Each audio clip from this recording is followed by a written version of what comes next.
Station EOS Halo creaked when it shouldn't have. Not a dangerous creak, more like a cranky sigh from an ancient mechanical beast forced to host yet another interstellar guest who didn't wipe their boots. Somewhere in the maintenance duct above docking ring C, a cleaning drone whirred in resignation and tried to dislodge a pair of mystery socks that had fused with the vent's interior over time and heat. The intercom buzzed. All personnel, brace for arrival protocol. Incoming vessel, the Wraith of Narji. Repeat, brace for... Okay, no one's actually bracing, but just act nervous or something. She's on approach. Down in engineering, subdeck 2, Juno Miles hit his head on the underbelly of a faulty water recycler and swore in 6 languages, only one of which was official. A droplet of coolant dribbled down his neck. He wiped it off with the sleeve of a jumpsuit that had seen better decades. She? He muttered, crawling out from under the machine. That's a lot of drama for a pronoun. He didn't need to ask who. The whole station had been buzzing about it since last rotation. Merrill of the Veiled Moons, the Star Reaper, the Eater of Empires. Also reportedly, someone who once made a bounty hunter cry just by folding her arms. Juno, meanwhile, had made someone cry once by attempting karaoke at a staff party. It was not the same. He trudged toward the viewport elevator, stopping only to grab his mug of synth coffee, which was more foam than fluid and tasted like a broken promise. He took a sip and gagged anyway, out of ritual. The elevator made a cheerful chime and took him up to the docking platform with the enthusiasm of a creature that hated its job but liked watching people suffer. The hangar bay lights dimmed. All conversation stopped. Even the station cat, a semi-sentient fuzzball named Commander Fuzzbucket, froze mid-prowl and hissed. A sleek black ship pierced the outer field, gliding forward with the soundless menace of a shark dipped in silk. The hull shimmered with reactive alloy, fractal runes glimmering faintly along its sides. Juno slurped his coffee loudly. Aboard the Wraith, the airlock hissed. The first thing out was silence. The second thing was her. She stepped onto the deck with the kind of grace that made people forget their knees existed. Tall, glacial, and utterly still, her figure wrapped in armor that pulsed faintly like it had a heartbeat of its own. Long silver hair fell over pointed ears, elegantly curved and unmistakably alien, though her face, her posture, even the way she blinked, was all too human. The commanding officer of the docking bay did the logical thing. He fainted. Juno blinked, then took another sip. Huh. So the fainting thing wasn't just a meme. She turned her head. Their eyes met. Something passed between them. An instant, maybe less. Her expression didn't change. He smiled. You're beautiful. It wasn't planned. He hadn't been thinking. That was his usual state of existence. But the words came out anyway. Warm and awkward like most things he said. A stillness fell, deeper than before. Weapons didn't raise. No one dared. Merrill stared at him like he'd grown extra limbs. Slowly, one eyebrow arched. Excuse me. Her voice was smoke wrapped in steel. I said, you're beautiful, Juno repeated, raising his mug slightly in a salute, in a terrifying, don't vaporize me kind of way. Her lips didn't move. Her ears twitched once. Then she stepped forward. Every breath in the room was held hostage. Juno stood his ground because his knees had decided that any escape attempt would be worse. She stopped just in front of him. He was close enough to see that her armor wasn't metal, more like some kind of woven tech fabric, seamless and soft around the edges. Close enough to see that her eyes weren't just violet. They held entire nebulae inside. You're not afraid, she said, tone unreadable. Oh, I'm terrified, he said. I'm just also too sleep-deprived to process that properly. Plus, this coffee might be radioactive. So if I die, at least let it be quick. She blinked. You are either brave or a fool. I get that a lot. She looked at his mug. You offered me this. Technically, yeah, want it? Is it poisoned? Only by corporate negligence. A pause, then, slowly, almost reluctantly, she took the mug. Juno thought he might faint next, just out of social overload. She sniffed it. Her nose wrinkled slightly. I will not drink this. Smart choice. The docking officers began to stir. Someone on the upper catwalk took a cautious breath. A drone, confused by the emotional temperature of the room, began to recite motivational quotes at random. Juno and Meryl stood in the center of it all, surrounded by confusion and barely contained awe. She handed the mug back. "Your compliment," she said slowly, "was sincere?" "Yeah. Why?" He shrugged. "You looked like you needed one." Her head tilted. "I have obliterated ships with my thoughts." "Wow. Did any of them say you had great hair?" Her lips twitched. Barely. Like a ghost of a smirk trying to figure out if it was allowed.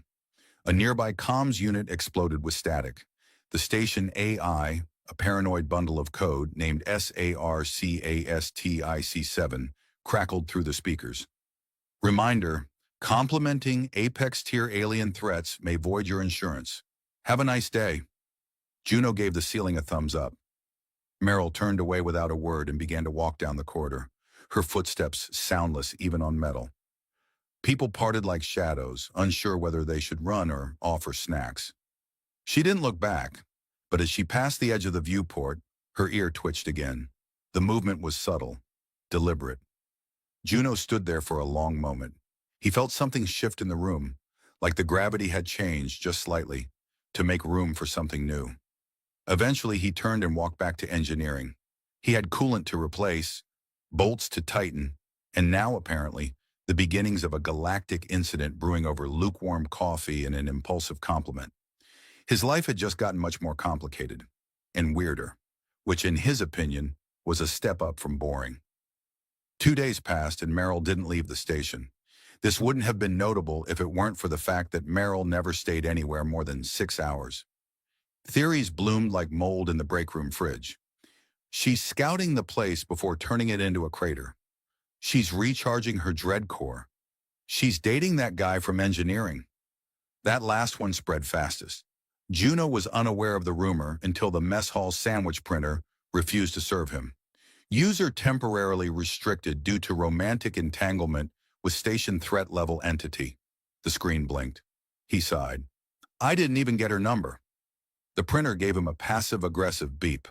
Back in engineering subdeck 2, he wiped his hands on his jumpsuit and stared at the console interface, pretending to care about the coolant diagnostics. No matter how many times he rerouted the thermal conductors, his thoughts wandered back to the docking bay, back to the soundless footsteps, the twitch of her ears, the way she hadn't vaporized him. That counted for something. He was so deep in thought he didn't hear the door open behind him. "You connected the inductor coils wrong." Juno spun, smacking his elbow on the console. "Ow! Ow! Oh, hey!" Meryl stood just inside the threshold, arms folded, long coat motionless despite the drafty hum of the ventilation system. She looked as usual like she'd just walked off a poster titled, "How to End a Star War in One Look."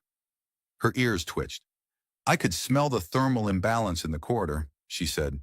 "That's either impressive or mildly terrifying." "Your repair methods are crude."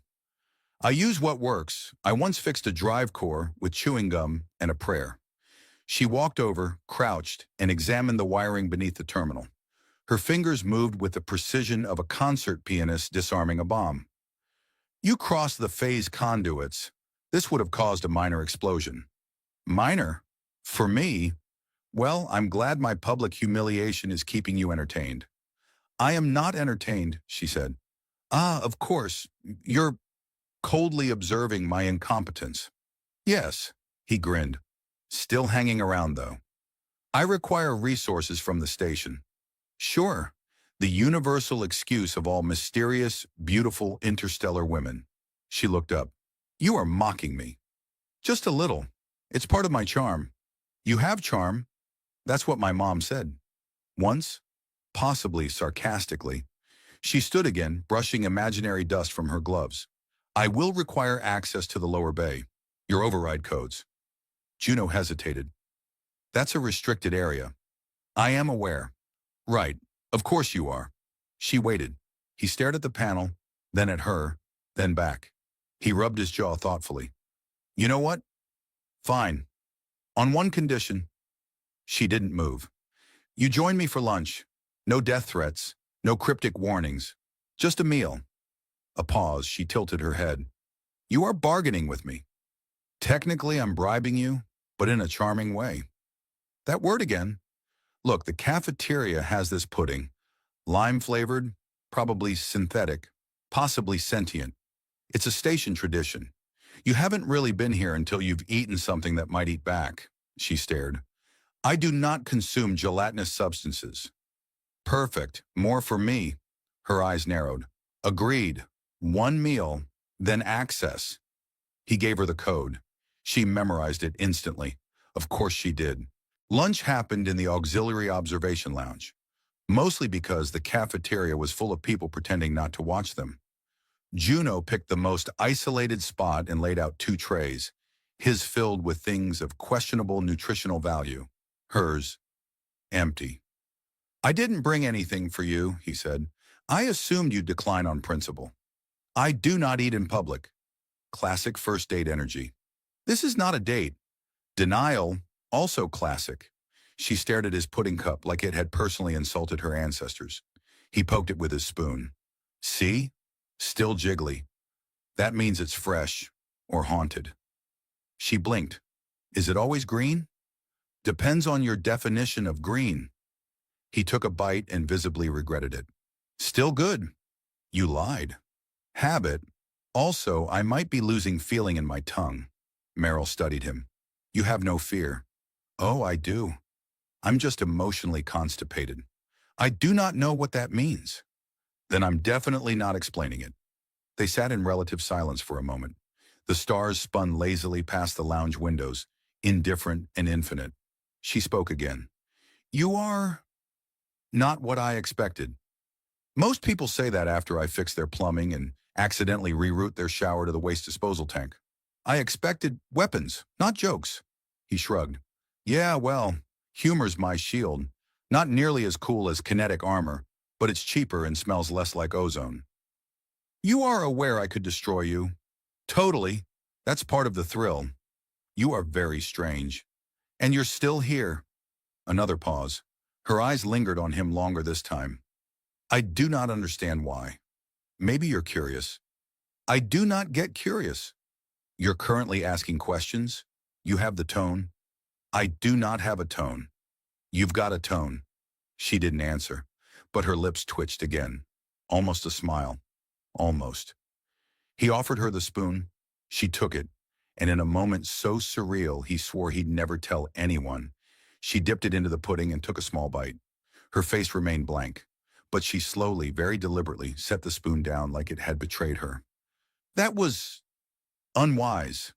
Yeah, it's an acquired taste, like radio static or regret. She stood slowly. I will inspect the lower bay now. Try not to disintegrate anything. No promises.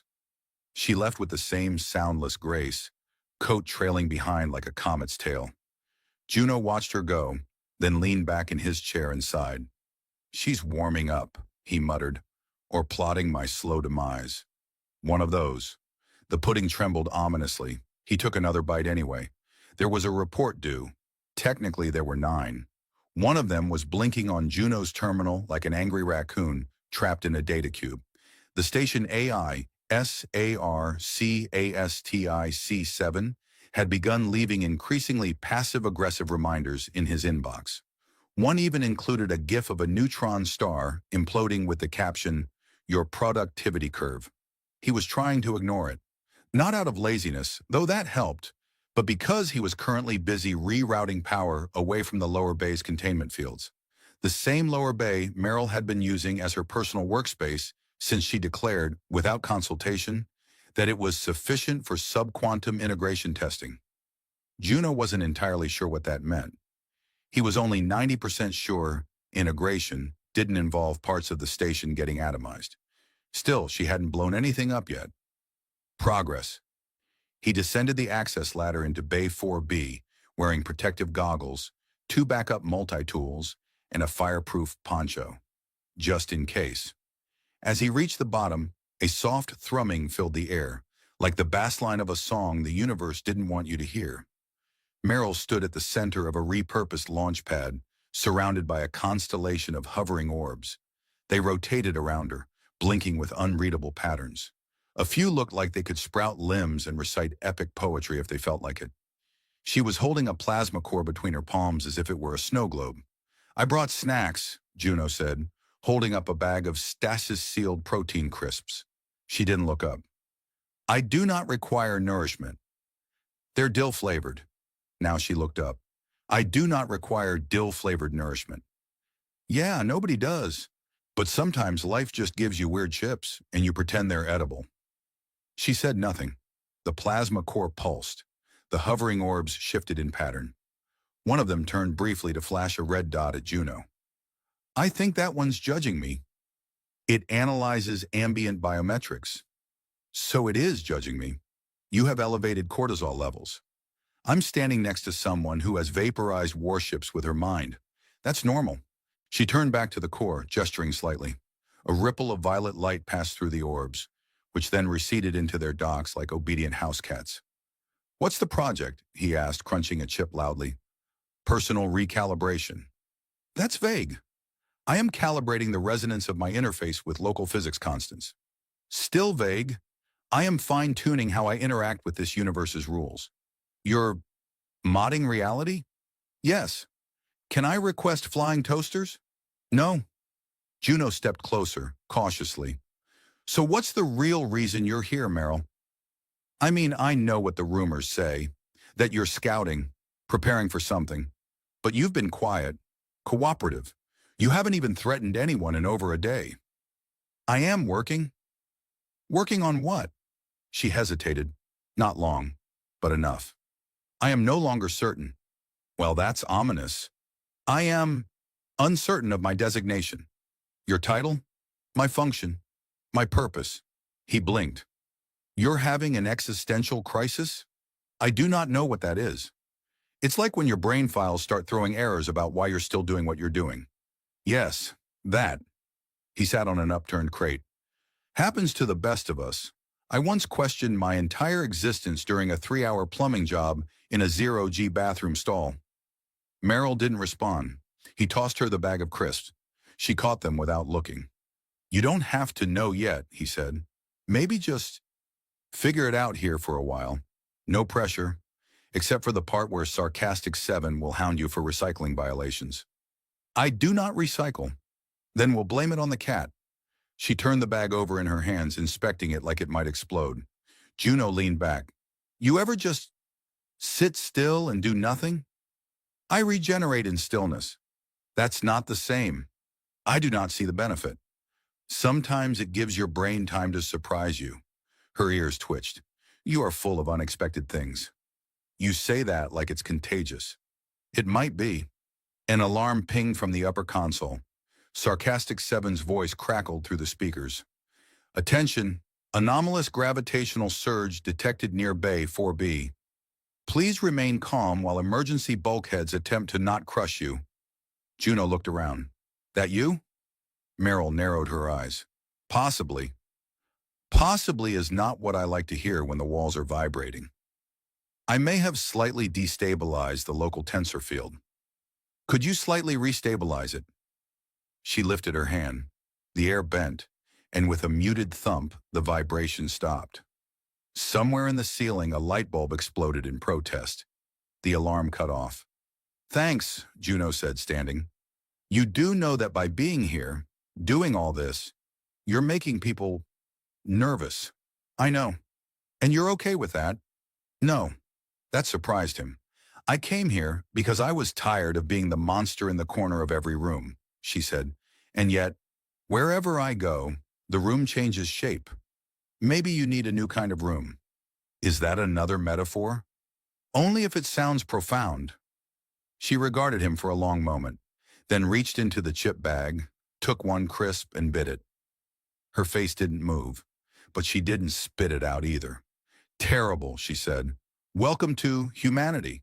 He grinned. She didn't, but her eyes were softer. Then her wristcom beeped. A sequence of symbols flickered across the display. An old sigil from her system. Her face changed. Not panic, not fear. Something colder. What is it? Juno asked. They found me. He frowned. Who? Those who fear change. Well, he said, standing up and dusting himself off. That sounds like an average Tuesday. She didn't reply, just stared at the symbols until they faded. Juno looked at the ceiling. Sarcastic 7 sent a request to security. Security is currently watching telenovelas. Should I interrupt? Yes. Very well. Alerting the overdramatic response team. Merrill didn't blink. They will not reach me in time. Juno picked up a wrench. Well, he said, guess that means I'm on the team now. You are not qualified. Story of my life. The lights dimmed. The station shifted slightly on its axis, the way a person might turn to face an incoming storm. Merrill looked at him one last time, and for the first time she smiled. Not much, but enough. The ship that arrived didn't knock. It slid into orbit above the station like a shadow deciding it was tired of lying still. It didn't broadcast, didn't hail, just sat there, the way a predator might sit across a clearing, licking its teeth in anticipation. The outer hull shimmered with that impossible shade of black that suggested a strong disapproval of stars. Sarcastic 7's voice came on over the comms, unusually calm. Good morning. We are now under the gaze of a vessel classified in 72 systems as a diplomatic contradiction. Please place your affairs in alphabetical order. Juno was halfway through rerouting power to emergency shielding when Merrill appeared beside him like a bad idea with good posture. They sent that ship, he said. Really? The Ghost of Devastation? It's been renamed, she said. To what? The Gentle Whisper. Juno stared. Seriously? They do not understand irony. Clearly. He double-checked the station shielding levels. You think they're here to talk? No. Can we at least try a fruit basket? They do not eat. Maybe they'd like a pamphlet on personal growth. Merrill moved to the viewport, watching the ship with the stillness of someone memorizing every flaw in its hull. Juno watched her instead, which was safer. They're not attacking yet, he said. They are waiting for me to speak. And if you don't, they will make assumptions. Well, that's never led to galactic-scale disasters. She didn't respond. You don't want to go back with them, do you? They do not offer return. They offer containment. You're not a weapon. They disagree. I'm not exactly a neutral observer here, he said, crossing his arms. But from where I'm standing, you're a person. Complicated. Scary, yes. Occasionally disintegrating, but a person. I was not born, I was built. You were also sipping lime pudding last week and rolling your eyes at my jokes. I don't think a photon torpedo launcher can do that. Merrill tilted her head slightly. They will not leave unless I go. What if we give them a reason? To leave? To fear us? A silence stretched between them. Then she said, You're a maintenance technician.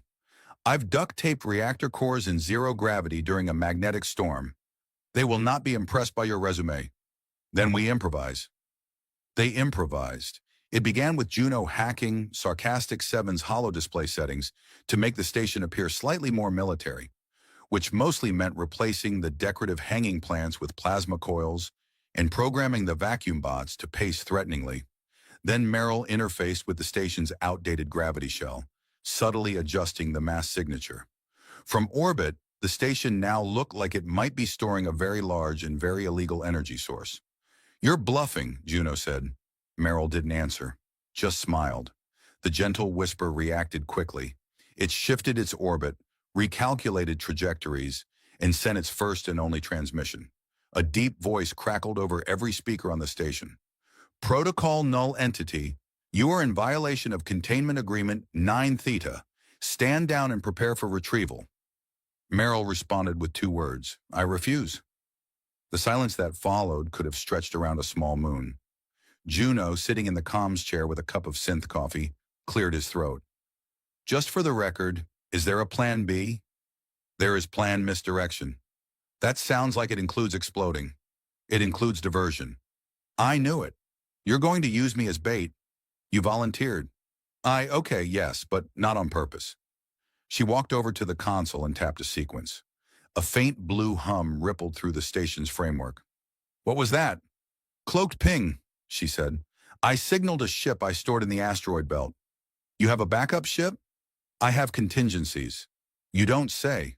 I did say. Juno blinked at her. Wait, So what's the actual plan? I exit the station before they deploy boarding units. Okay, good start. You fake a reactor leak. That feels very on brand for me. They will hesitate to enter. And then, I depart through the blind zone. That's not a plan that ends with a celebratory dinner.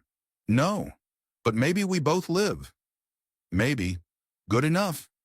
10 minutes later, Sarcastic 7 announced a localized hull breach simulation in progress.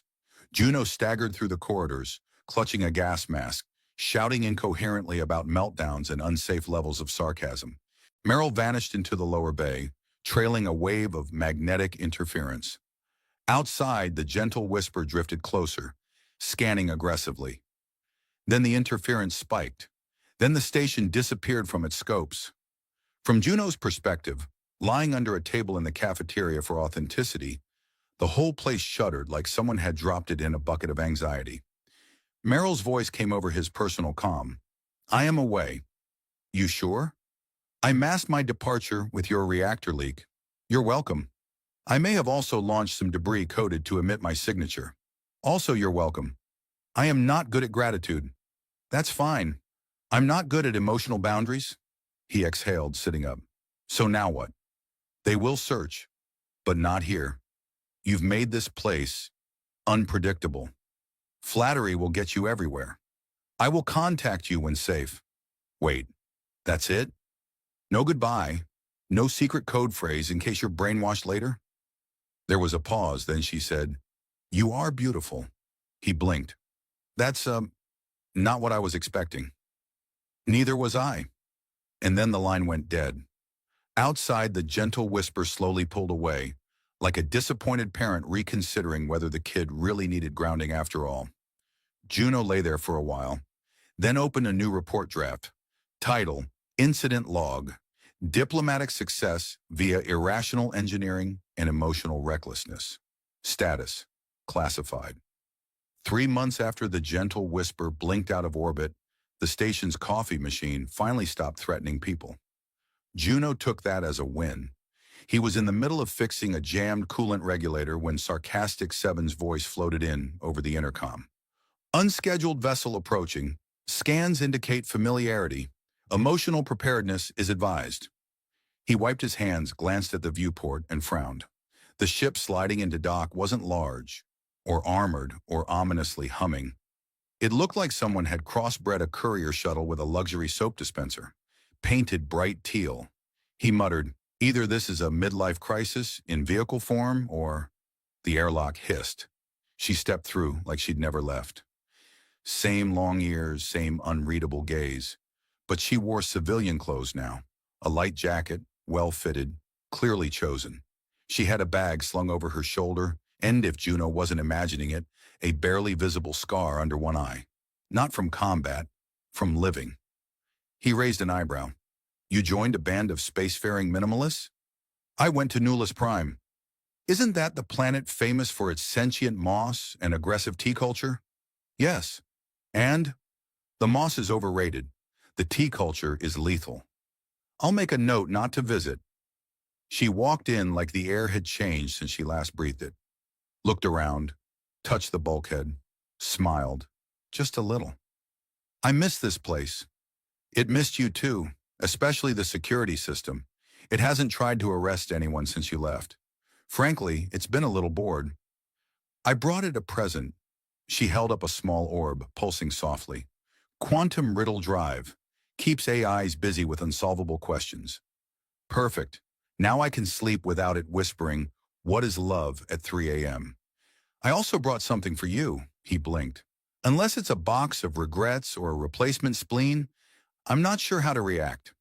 She handed him a datapad. On it was a formal document, a new interspecies cooperation charter, one that named her as ambassador and Juno as a liaison. You want me to go? Where? Nowhere, she said.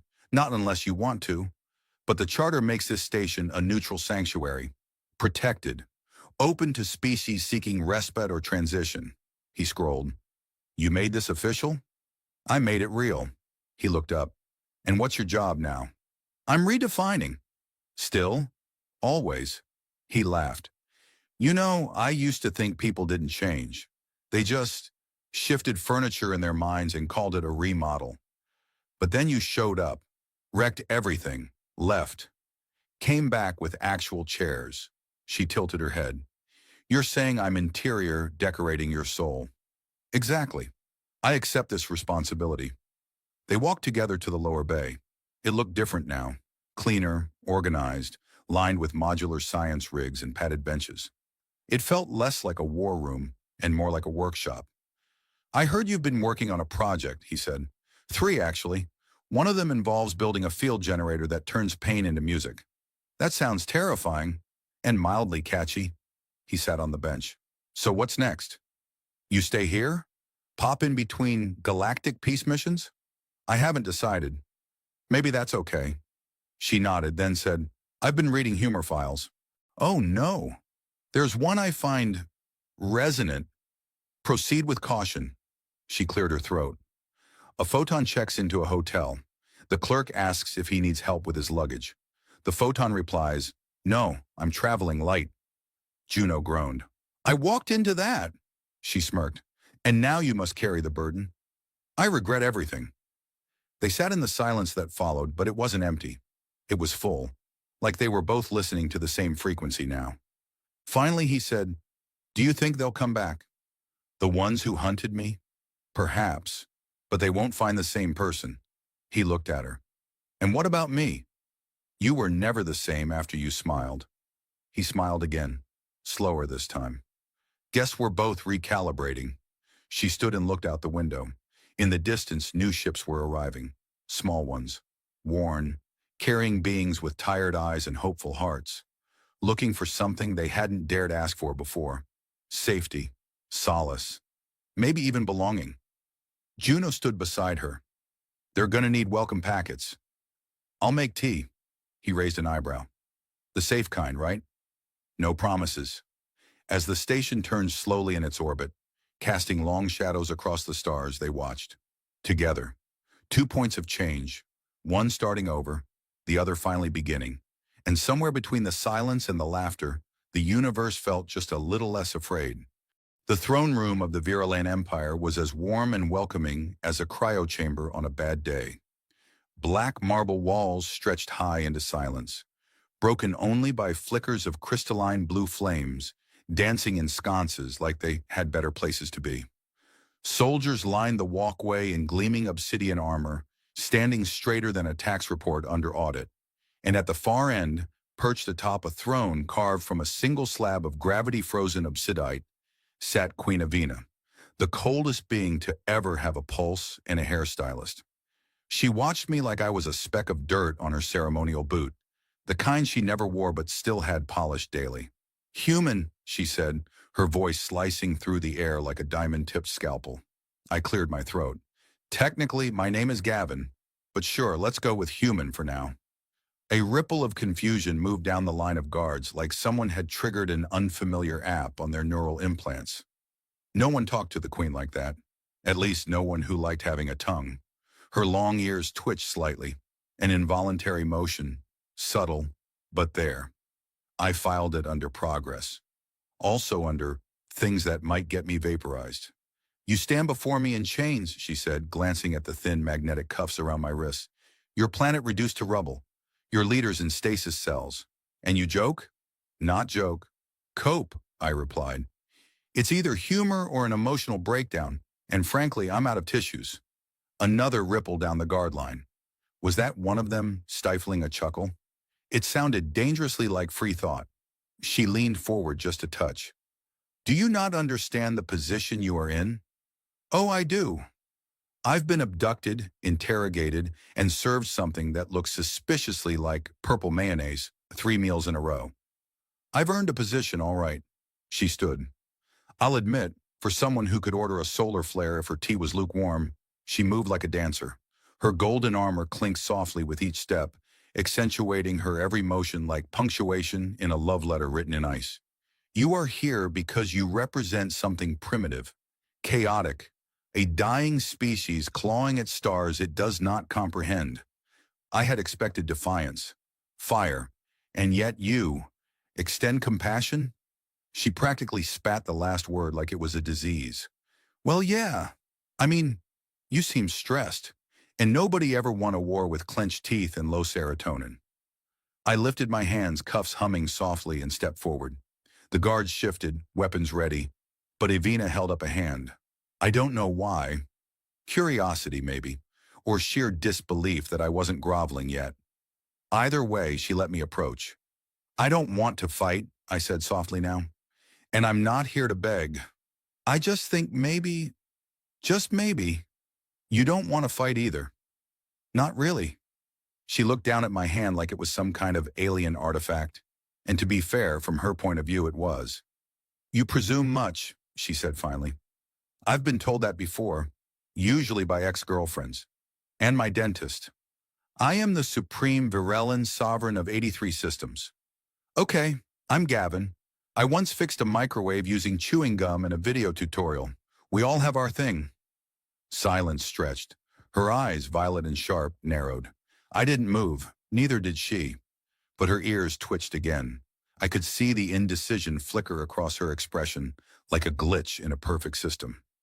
Behind us, a panel beeped, and a voice crackled to life over the throne room comms. Majesty, the pacification fleet is ready. Shall we initiate orbital sterilization? Evina didn't respond. Her gaze hadn't left mine. That's probably a no for orbital sterilization, right? I said, forcing a smile. Because my apartment deposit is non-refundable. She tilted her head, assessing. You are either the bravest or the most foolish being I have encountered. Can it be both? I'm multi-talented. She stepped closer. So close I could see the faint lines of age and war behind the perfection. So close I could smell her, something cool and electric, like ozone before a storm. You think kindness is a weapon? She asked. I shook my head. Number, I think it's the antidote. Her hand twitched. For one moment, I thought she might take mine. Instead, she turned and walked back to the throne. Leave him uncuffed, she said, and feed him something not purple. The guards hesitated, as if unsure the queen had developed a sense of humor or a head injury. Then they obeyed. Evina sat, crossing one leg over the other. You will stay in the royal wing, under surveillance. Try not to rearrange the furniture.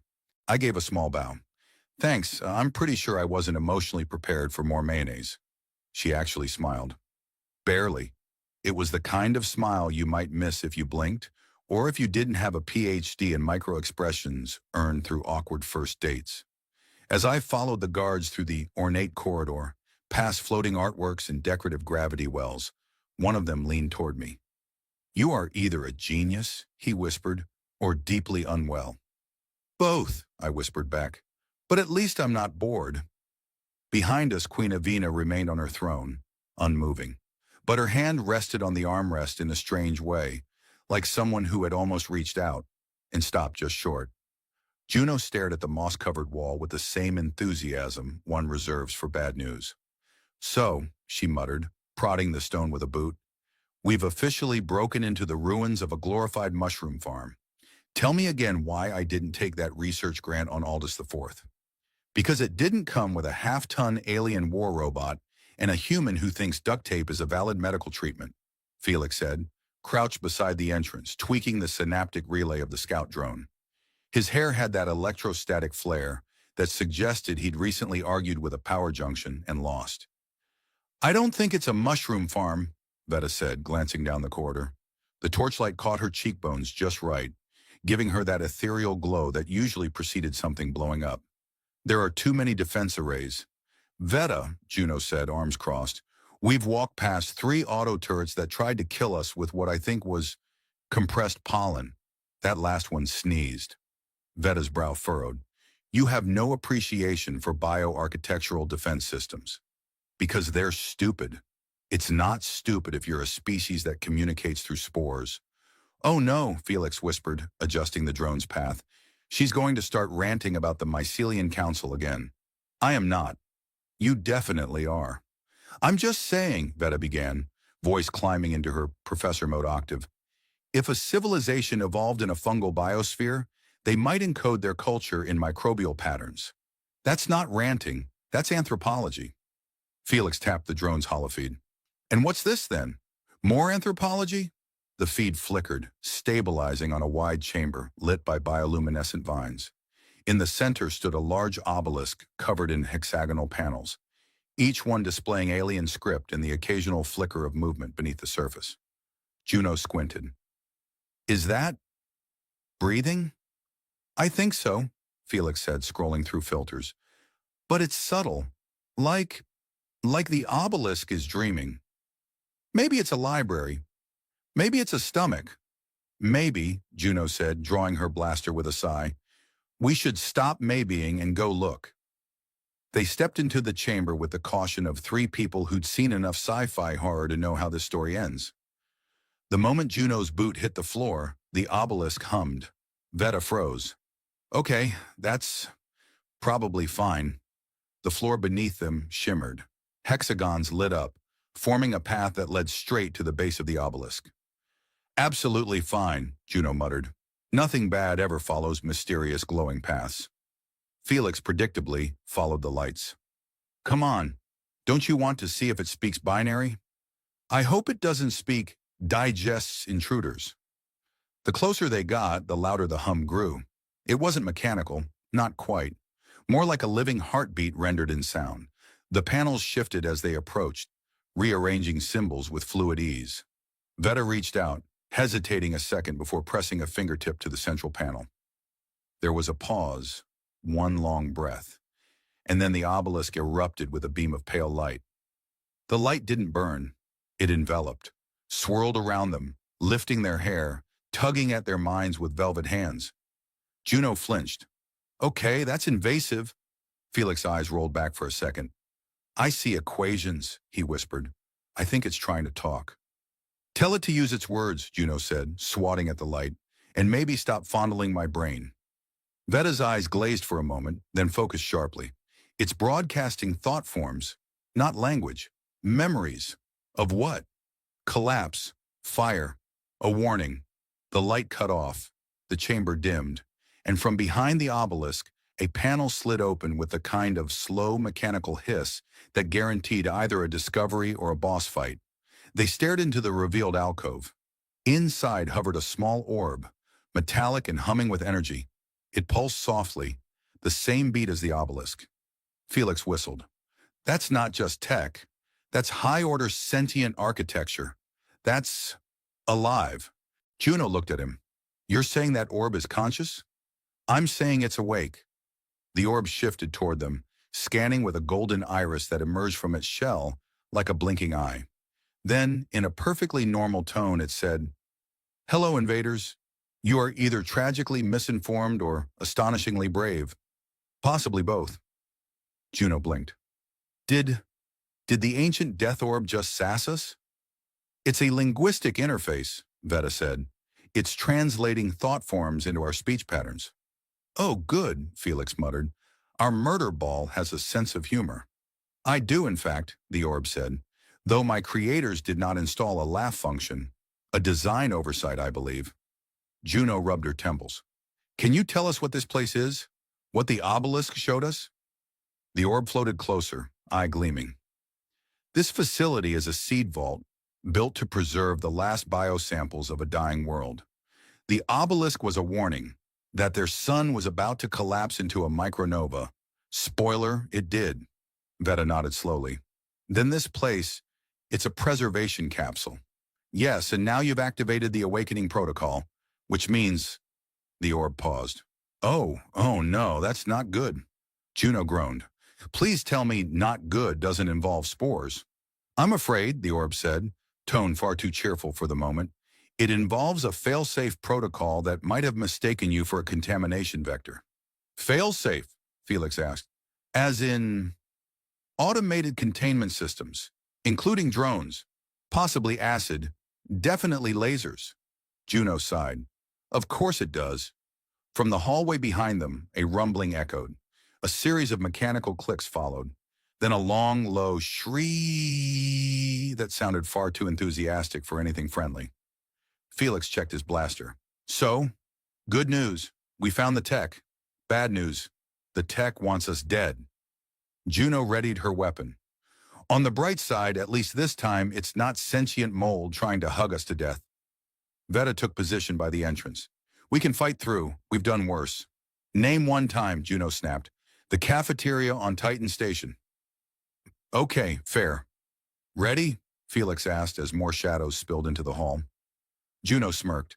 Let's make history, preferably without becoming fossils in the process. They turned to face the corridor as the defense swarm approached, glowing red and humming in deadly harmony. The cavern's stone ceiling vibrated with a low-frequency hum that wasn't just felt in the ears but in the teeth. Skarn winced and clutched his jaw. Either the planet's about to explode, or someone started playing music from the worst part of the galaxy. Tirzah narrowed her glowing eyes. It's not music. It's a harmonic feedback loop. Very old tech. Possibly Arkan relic engineering. Arkan? Skarn turned to the wall, where carvings in an unfamiliar script shimmered with blue energy. Please tell me that means something exciting and not ancient civilization that eats time and souls for breakfast. No, no, Tirzah muttered, adjusting the control band on her wrist. Arkans only ate timelines when they were bored. Oh, good. So we found the entertainment chamber. The passage ahead split into 3 dark tunnels. Each one pulsed with a different color. Red, green, and ultraviolet. Skarn pointed toward the ultraviolet path. That one's trying to give me a headache. That's because it's encoded with thought patterns. Don't look too long unless you want dreams about arguing with your grandmother over interstellar taxes. Skarn immediately turned his head. Okay, so which path doesn't end in brain rot? Tirzah stepped forward, eyes darting between her scanner and the glowing walls. The green one, low-level radiation, stable gravity field, and the walls haven't tried to read my mind. I vote green. They entered the tunnel. The walls glistened with an organic sheen, and a subtle hiss followed their footsteps like breath echoing through metal lungs. Has anyone ever mentioned this place feels like it's waiting for a blood sacrifice? Skarn whispered, drawing his pulse knife. Yes, you, Tirzah replied. 7 times in the last 10 minutes. I feel underappreciated, she smirked. You'd be more appreciated if you stopped comparing ancient megastructures to haunted sandwich shops. They emerged into a chamber shaped like a hexagonal dome. In the center floated a massive orb of condensed dark matter, webbed with silver threads and surrounded by what looked like, Skarn squinted, tiny rotating chairs. Are those bar stools? Tirzah nodded slowly. Floating Arkan neural chairs. Each one connects to the sphere's cognition lattice. Let me guess. Sit in one, and it downloads the entire history of a species straight into your cortex, along with their tax forms and favorite fruit. Close. It lets you interact with their stored memories. Possibly dangerous. Possibly enlightening. Skarn eyed the chair suspiciously. Or possibly embarrassing. What if one of those memories is a mating ritual involving 12 flutes and a space llama? Then you'll finally learn how to dance. Before he could respond, a high-pitched whir rose from the walls. The orb brightened, threads snapping taut. A holographic figure emerged from the center, an Arkan woman in ceremonial robes, her face expressionless. You have entered the vault of thought, she said in galactic standard. Select a seat. One must connect. One must remember. Skarn raised a hand. Quick question. Does it have to be me? I'm more of a snack break and run kind of archaeologist. Tirzah stepped toward the chairs, scanning their frequencies. We need the coordinates to the interface chamber. It'll be stored in one of these nodes. Skarn sighed dramatically. Fine. If my brain leaks out of my ears, you're scraping it into a jar. He dropped into one of the chairs. Immediately, metal bands snapped around his wrists and temples. The orb pulsed, and Skarn's body went rigid. See? Tirzah muttered. Perfectly safe. Skarn's voice came out low and echoing. Greetings, Sentinel. I am Kale Torin, memory curator of the Arcan Continuum. Oh no, Tirzah said. He's gone full possession mode. I cataloged all eras. I danced in starlight with the Fourth Empress and wept at the fall of the ringed moons. Also, I once slipped on a mango and broke my dignity. Tirzah tilted her head. That last part sounded very Skarn. Kyle Torin looked down at his hands. Wait, What is this? Flesh? Ears? Teeth? This body is warm and hairy? I think he's sharing the memory load, Tirza said, adjusting her scanner. Hold on, I'm stabilizing the feedback. I dislike this meat casing, said Keltorin. It thinks about snack food and romantic regrets with alarming frequency. That sounds about right, she muttered. The orb dimmed slightly. The floating chairs drifted in a gentle spiral, rotating around the dark matter core. Within the orb lies your path, Kyle Torin intoned. The interface chamber is deep in the labyrinth's eye. There you will find the resonator. But beware, the resonator listens, and it judges. Skarn's head jerked, and he let out a long gasp as the bands retracted. Okay, that was weird. I just lived through 3 centuries of cosmic poetry and one unfortunate birthday party. Tirza helped him up. Did you get the map? He reached into his jacket and pulled out a crystalline rod, now glowing with embedded glyphs. It uploaded itself into my emergency snack slot. I didn't even know that was possible. They hurried out of the chamber as the orb flickered and went dormant. Back in the tunnel, Skarn blinked at the floor. Do you feel like the ground's moving? It is. This structure rearranges itself every few hours to prevent invaders from mapping it. Well, that's inconvenient. And clever. Like a paranoid space wizard with a folding house. Tirza activated the rod. It projected a slowly shifting 3D map of the labyrinth. The interface chamber is 2.7 kilometers southeast, assuming the structure doesn't shift again. A loud metallic groan rolled through the walls. So, never. They turned a corner and found a long corridor filled with floating cubes. Each one flashed a different color and emitted an electronic giggle. What are these? Skarn asked. Puzzle sentinels, Tirza said. We have to solve their logic patterns to pass through. If we fail, Skarn tapped one. It immediately turned red and sprayed him with foam.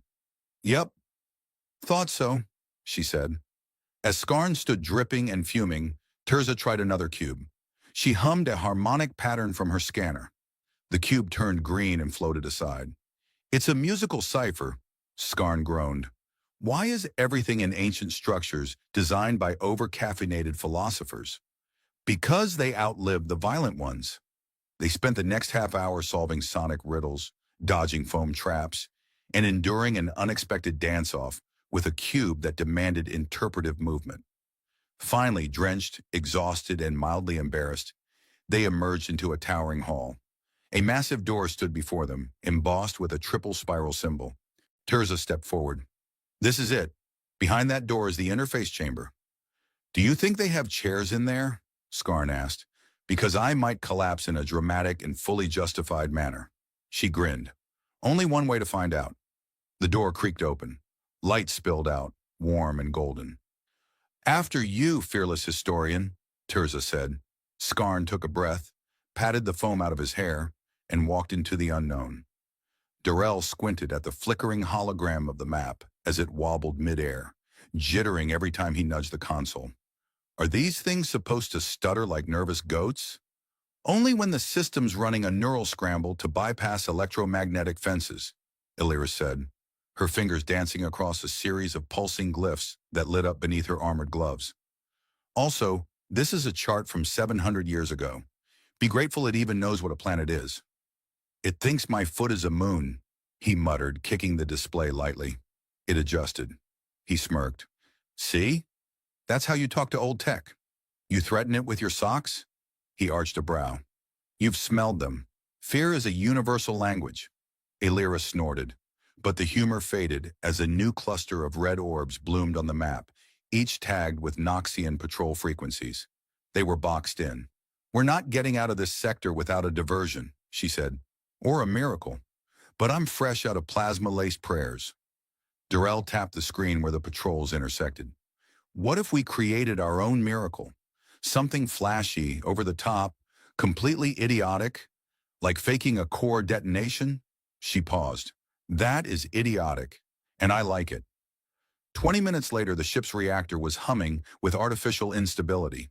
Darrell had modified the energy signature to mimic a meltdown. He added a countdown, because of course a fake detonation needed a dramatic ticking clock. 30 minutes, he said, eyeing the console. That gives us just enough time to panic, bicker, and barely escape. Sounds like every mission with you, Illyra said. They launched the signal.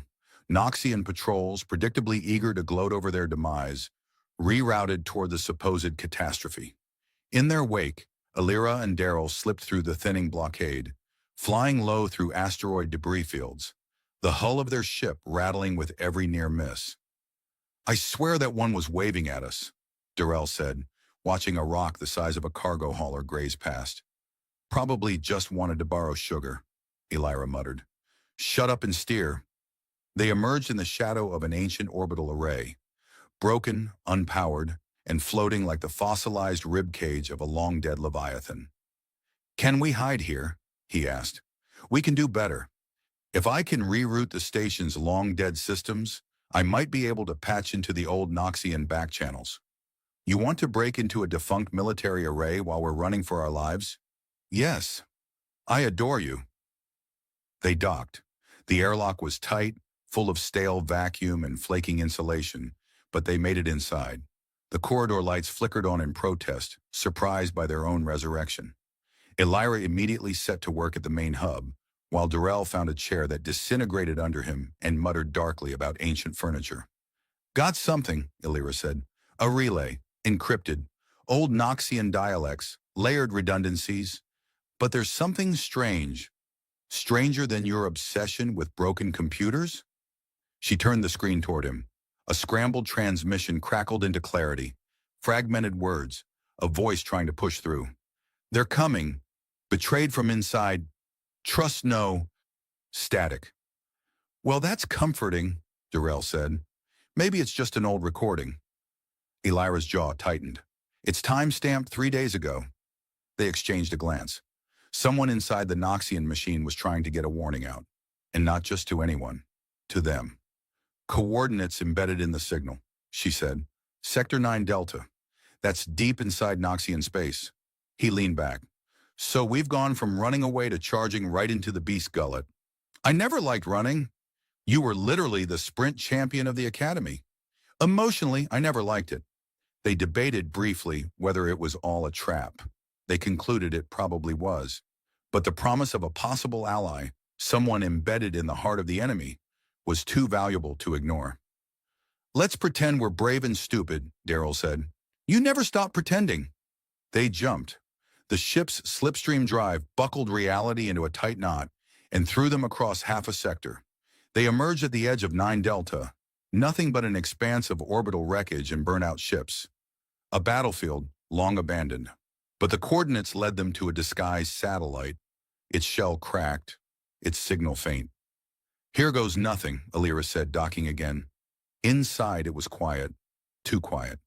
Connor, Darrell whispered. You ever notice how every horror story starts with, let's split up? No one's splitting up. Stay close and keep your sarcasm on stun. I only have one setting. They reached the core. There, slumped in a chair surrounded by broken consoles, was a figure, partially cybernetic, breathing shallowly. A hologram flickered from a node near his temple, looping the same message they'd intercepted. The man's eyes fluttered open. Took you long enough, Illyra crouched. Who are you? Name's Karis. I'm, or was, a Noxian data tactician. But I found something.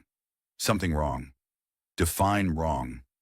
They're building a new mind net, he wheezed. One that links not just data, minds, thoughts, all merged, controlled. Darrell blinked. Like a hive mind? Worse. They're using prisoners, scientists, rebels, anyone. Feeding them into the system, making them nodes, conscious but trapped. Illyra stood slowly. Where? Facilities called Mirror Vault, hidden in the Syraxis belt. You can't get in without a cipher. And he winced, coughed. I have it, in my head, but they know I defected. They'll be here soon. Darrell checked the ship's sensors. Too late. They already are. They helped Karis to his feet. How long can you stay conscious? Illyra asked. Long enough, he said, assuming your pilot's better than he looks. I've seen vegetables with more tactical awareness, she agreed. Hey, Darrell snapped. I resent that. I know. They ran. Alarms pinged through the satellite's corridors as Noxian boarding craft descended. Their ship's shields fired up, and Darrell began evasive maneuvers before Elira even finished sealing the hatch. Blasts lit up the void. "Did I mention," Karis groaned, "that the mirror vault is guarded by something called the Unseeing?" Darrell sighed. "Number. But I'm going to assume they're blind, angry, and heavily armed." "They don't need eyes," Karis said. "They see thoughts." "Well, that's just fantastic," Darrell muttered, "because I'm thinking some very rude things right now." They tore away from the satellite, the map to the mirror vault encrypted inside a broken man's mind, in a force of mind-reading monstrosities waiting on the other side of the stars. "So," Darrell said, "next stop, psychic prison guarded by nightmares. Anyone else feel like we're in the wrong genre?" "You're definitely in the wrong century," Elira said. "I was born in the wrong breakfast." "What?" "Don't question my metaphors when I'm panicking." Darrell tapped his foot impatiently, the ship's hum filling the silence like a nervous roommate waiting for someone else to start the conversation. "So," he said, voice breaking the tension as best he could, "we're about to break into a fortress guarded by mind-controlled nightmares, infiltrate a hive mind prison, and dismantle an empire-wide psychic leash. No pressure, right?" Elira glanced at him, one eyebrow raised so high it nearly escaped her helmet. "You sound like someone describing a Monday morning meeting." "Exactly," Darrell replied, smirking. "I'm just trying to keep it casual." The mirror vault loomed ahead, a swirling mass of dark energy and metallic spires, a place where consciousness was twisted and trapped. Karis's cipher glowed softly in Elira's hand, the only key to shatter the mind web the Noxians had spun. It wasn't just a prison. It was a system designed to strip away individuality and turn rebels into echoes of obedience. "Ready for the mind dance?" Elira asked, her voice steady but tinged with the kind of thrill only someone who danced with death a few times could muster. Darrell adjusted the neural interface helmet with a grimace. "If this goes sideways, remind me to update my will to leave my collection of vintage snack wrappers to my cat." Karis gave a weak chuckle. "That's oddly specific. Trust me, you don't want my cat eating anything else." They linked in. The world around them blurred, replaced by a shifting network of glowing threads, each representing a trapped consciousness, struggling to be heard beneath layers of psychic control. The Unseeing hovered nearby, like shadowy specters fueled by thought, their presence both alien and terrifying. Illyra reached out, using Karis's cipher to begin unraveling the control signals binding the prisoners. The threads pulsed, some snapping free and dissolving into light. Faces emerged, faces of scientists, rebels, even a few children who had never known freedom. Darrell focused on the Unseeing, mentally baiting them with chaotic thoughts, images of pizza, failed romance, and bad dance moves. The psychic creatures recoiled, confused by the nonsense.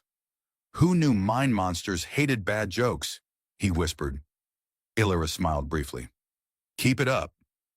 As the last control thread broke, a surge of released consciousness flooded the network, shaking the very core of the mirror vault. The hive mind began to collapse, fracturing under the weight of freedom. Suddenly, a cold voice echoed through their minds. "Queen Zalara. You think your stubborn kindness can undo centuries of control?" Her tone was equal parts amused and furious. "You are fools!" Elira's eyes narrowed. "Maybe, but fools who just freed thousands from your chains." The Queen's mental presence surged forward, an overwhelming wave of power and pride. But instead of fighting, Elira reached out with something unexpected. A hand extended not in battle, but in peace. Darrell blinked. Did she just... Zalara recoiled, the first crack of hesitation showing in her icy facade. Compassion, something the Queen had buried deep beneath layers of cold logic and imperial pride, pierced through. You are not like the others," Zalara whispered. "Why?" Elira shrugged, a half-smile breaking through. "Sometimes the best rebellion isn't force, it's kindness, and maybe a little stubbornness." Darrell laughed softly. "Plus, if you don't want me wrecking the place with my dance moves, better let us do this your way." The Queen's resistance faltered, Her heart cracked open by something she thought extinct, a simple act of trust. With the collapse of the hive mind and the Queen's reluctant acceptance, a new era dawned. The prisoners were freed, the Empire's grip loosened, and a fragile peace began to grow. Back on their ship, as they watched the first sunrise in a galaxy that no longer felt like a cage, Illyra nudged Darrell. "So what did you learn?" He thought for a moment, then grinned. "That even an alien queen can't resist stubborn kindness, and that maybe, just maybe, I'm better at this rebellion thing than I thought." She laughed. "Don't get cocky." "Too late," he said. "But seriously, I learned that sometimes the hardest battles are fought not with weapons, but with the courage to be kind when everything tells you to be cold." Illyra looked out at the stars, her long ears catching the soft hum of hope. "Then let's make sure the galaxy remembers that." They set course for home, carrying with them a story of unexpected friendship, courage, and a stubborn light that refused to be extinguished.